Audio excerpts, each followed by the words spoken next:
Hey, what's up everybody? For today's painting, I have a 3-layer process for you. The first layer, I'm doing a quick recap of the first layer. It's about 1.5 minutes long, but the first layer just didn't turn out very well. I had to go back on the second layer and increase the values. It was just such a flat painting when I was done with the first layer. So once you get about 1.5 minutes in, you will see me increasing the values. The darker values get way darker, the lighter values get a little brighter, and it just becomes a better painting from there on out. After that part's done, I get into the third layer, and this is where I have some fun with some blue colors, but also some greens. I have the blues sort of shift to some greens, and everything comes together really well. I'm actually really happy with this painting. I decided to call it Cascade just because it feels like it's almost like this waterfall going down over her face. There are some other things I want to mention about this painting. I'm using the Zorn palette for the most part to get this painting going. It's just 4 colors: ivory black, cadmium red, yellow ochre, and titanium white.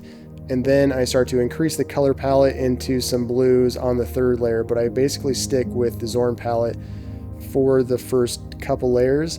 I'm using the Trekell panels here. This is a 9x12 inch Trekell panel. I'm using Trekell brushes. These are the Spectrum Bright brushes. I love these Spectrum Brights. Really nice, super fine bristles. I love how they just apply paint.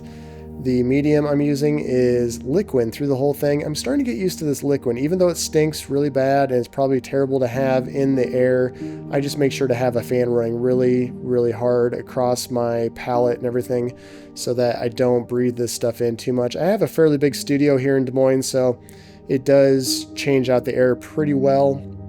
As far as my drawing process, I'm using the usual block-in method. I'm blocking this in using the shape-based block-in method where I start with the big shapes first, then work down to the smaller and smaller details, and then once I get that all figured out, that's when I start having fun with the color. And then once I get that done, that's when I start to shift the tones a little bit in the second layer, and then finally in the third layer, I basically redraw over the face to paint the eyes, nose, and mouth, and I get it a little bit more accurate in that third layer as well, so everything really comes together well. I think that's about it for this painting. Feel free to check me out on Patreon. I have a bunch of oil painting demonstrations, oil painting tutorials, exercises, art downloads every month, all kinds of good stuff, so check that out. Now I'm just going to go ahead, put some music on so you can watch the full process of this painting I decided to call Cascade.